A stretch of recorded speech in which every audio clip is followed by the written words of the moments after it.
And hello YouTube, and welcome back to another episode of the Zone TV Movie Entertainment with me, your host Jonathan. Welcome once again, bringing you some pretty big news outside of Lucasfilm. The fact that the head of Lucasfilm, Kathleen Kennedy, yes, the apprentice to Steven Spielberg, the president of Lucasfilm, the queen of Star Wars, if you will, even though it's Natalie Portman, but whatever. She's officially stepping down at the end of this year as the head of Lucasfilm, and I'm going to give you my thoughts on this. I'm actually excited for this. Now. You might be thinking, wait. But she gave us some good stuff, right? Of course she did.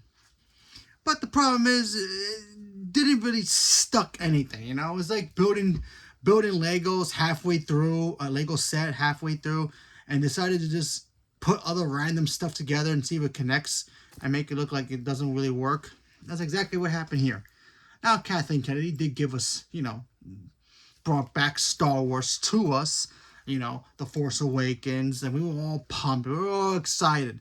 I think it's still the #1 overall domestic box office champion right now. I think it's 9 or 8, something like that. I think it's still domestically #1. I believe so. It's $2 billion as well. So that's a huge accomplishment. What happened with the other movies? Didn't really have a plan. Look, when Marvel hired Kevin Feige, we didn't know anything about him unless if you know his actual backstory. He was helping other Marvel properties. He learned how to become a producer. He did that with X-Men and the other movies as well. And he learned, and he started making the map of Marvel, right? Phase 1, Phase 2, Phase 3, and where we are now, right? That was the plan. He had the entire vision of what he wanted in his head. He probably mapped it out as well. He split it up as well. But Kathleen Kennedy, as great a producer as she is, she's probably one of the greatest producers ever in the history of, Hollywood. She's got 8 films nominated for Best Picture, which is insane. She had 8 different films and all different genres too. So there's that. She's produced, Jurassic Park. She was taught by freaking Steven Spielberg, who is one of the greatest directors of all time. So, and she was second command to George Lucas, who was like, yeah, she should be taking over. So it didn't work out for her. But her accomplishments are still great. It's just that she wasn't really good at being what she was doing here. Hiring Patty Jenkins. We're going to get a Rogue Squadron show, or movie. And I was so excited when they announced that. I was like, Top Gun and Star Wars in one. And then what happened? We never got it. What happened to the Rian Johnson Star Wars? Never got it. Taika Waititi was supposed to get a Star Wars movie. Never got it. I think at one point we were supposed to get a Kevin Feige produced or directed Star Wars movie. Nothing. Nada. Zip. She just kept, hiring these people and then having arguments, and then it never worked, and it never worked out again, and then these guys all just left. Mandalorian Season 3 wasn't really that great, A lot of people didn't like that show. I did, but, I know its problems in that thing. Boba Fett was... That was horrible. Obi-Wan should have been a movie, and that's my opinion, but still, Obi-Wan should have been a movie, because... That movie, that should have never been a show, but whatever. And, sorry, I got that in my eye. But, you know what? This now gives Lucasfilm and Star Wars a kind of a new, fresh air to breathe in. Because we desperately, not desperately, but we just, as us geeks and us fans of Star Wars, especially me, I need Star Wars back. And yes, I cannot wait for Andor. I know the new trailer dropped. I will do a trailer reaction for that. I haven't seen it. So pumped for that. She gave us that, and I'm grateful for that.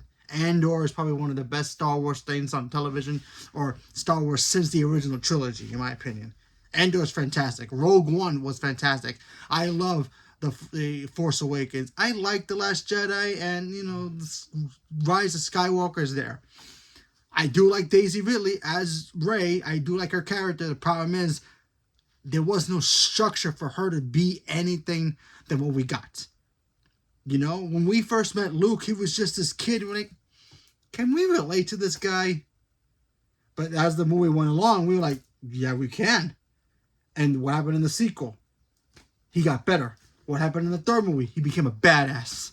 And that's what we love. Then we went back in the prequel era. As much as a lot of us don't like the prequels, including myself, minus Natalie Portman and Star Wars lightsaber fights, that movie had its issues, yes, but there had some layers in those characters as well. Gave us Obi-Wan, making him even more of a badass than Aaron Garrett Gillis. I forgot the actor's name. The original Obi-Wan made him more of a badass than he really was. Hayden Christensen, how as much as we all kind of him being Darth Vader, as much as we love, and the great James Earl Jones being Darth Vader's voice has always been chef's kiss perfection, but still, I just wish Kathleen Kennedy would have just gave us some good stuff, so that way, okay, she gave us good Star Wars stuff. What's next, guys? We haven't seen a Star Wars movie in years.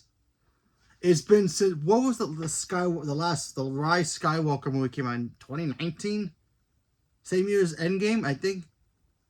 It's been that long. Yeah, I need a new Star Wars movie like now, okay? Okay? Because we should have ended off with her leaving Lucasfilm with a new Star Wars movie. And yeah, granted, we're getting the Grogu Mandalorian movie. But who knows how that's going to turn out. I don't understand why they're doing that, but whatever. We're getting it. So hopefully, fingers crossed, we actually get that. And it's actually good.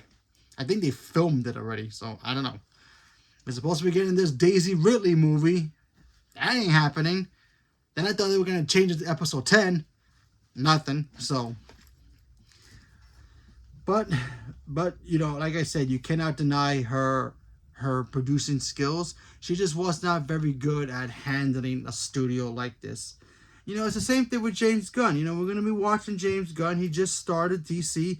Hopefully, Superman and, the others turn out well, and then maybe 10 years from now we'll be like, was he a good choice to run DC or was he not?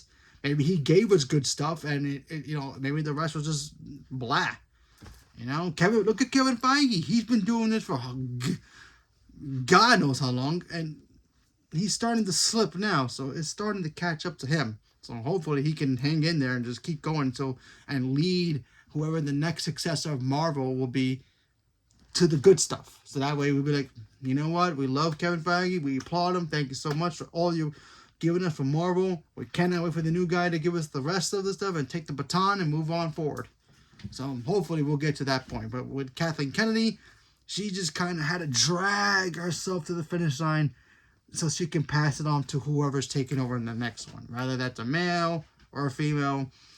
Hopefully, a lot of people want Dave Filoni to do it. I mean, the guy who created the Star Wars cartoon universe, including Clone Wars, even though it's canon. I don't know if he's a good fit. I don't know if he has the actual, credentials to be a producer. Because, being a producer is not exactly easy, folks. And especially being a head of a whole company, yeah, that's even harder. You gotta have the vision. You gotta have the skills for that. You gotta have all that to be able to do it. But you and I can't do it, so, somebody's going to have to do it. Why do they get an actual person who knows Star Wars, who's a geek fan of Star Wars? Look at James Gunn. He's a diehard DC fan, right? Got him to do it, but he has some producer's credits as well. He's done things before. He's been pretty much trained in the ways of the Force, in a way, with Kevin Feige, so he can shepherd this. He's got his backup, sure, but hopefully he can handle it. We have to wait and see. He just started. But Kathleen Kennedy, even though she's been trained by the greatest director of all time and George Lucas himself, didn't really work out for her. Other things she's fantastic in, she gave us, good stuff, but she's also given us stuff that didn't really work. Like, we all thought Indiana Jones was going to be back. We got Harrison Ford, the GOAT. That movie was just, didn't really do well either. So, hopefully the next, president of Lucasfilm comes in. And I'm not expecting him or her to, let's do episode 10 and make it if the next president comes out and, has a plan, he wants to do 10, 11, 12 of Star Wars, and he wants to continue the race story and maybe make her, relatable and we all love her as a character. Because a lot of people, if you have a problem with her being a girl, that's your problem. But for me, the problem I had was that she had no structure to being who she is, and her being Palpatine's granddaughter, kind of just like, yeah, we don't know how to make her an actual character, but we made Luke a nobody character, and he ended up being one of the best characters ever. Yeah, but she's a girl, so we really don't know what to do with her. So let's just make her a relative of somebody, so she can get the Skywalker name at the end. Oh, okay, doesn't work like that. But like I said, if whoever runs Lucasfilm next, let's say he announced 10, they have a plan, it works, comes out, but it doesn't make a lot of money. You know what? It's just the first film. We'll see what happens in the next film, the next show, whatever. This person's got to build up their cred to become, so we can all trust this person to run Star Wars, for us geeks to love Star Wars again, So, because let's face the fact, when Kevin Feige retires and we get somebody else running, Marvel, we're going to be like, I don't know. Can they handle it? Can they make good Marvel movies? Or are they going to give us subpar Marvel stuff again? We'll have to wait and see. But, I'm just going to say thank you to Kathleen Kennedy. She did a fine job for what she was given to do, even though it wasn't the best. And hopefully, I hope for her the best in the future. Now, granted, she's not leaving to the end of the year, but, this is just huge news. So you're going to have to wait a while for maybe some new stuff to start showing up. But, I am very excited for Andor, so hopefully that Mandalorian Grogu movie comes out and it's great. But we just have to wait and see what happens. But I do want to say thank you to Kathleen Kennedy. She was fine in the role of being the queen of Star Wars in a way. But, she ultimately failed. And you know what? That's okay. She tried her best, but you know what? Maybe she could take this and learn from it as well and make sure when she passes it down to somebody, maybe they will learn from her mistakes and actually have a built-in plan for Star Wars in the next 10 years. So we just have to wait and see. So that's my thoughts on this.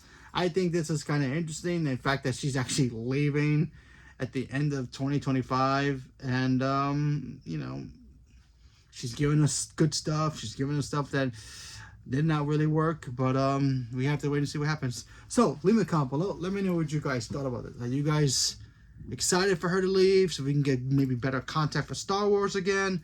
You guys are kind of sad. You thought everything was fine with Star Wars. Leave me a comment below. Let me know. Stay tuned for more. Thank you very much. And may the Force be with you.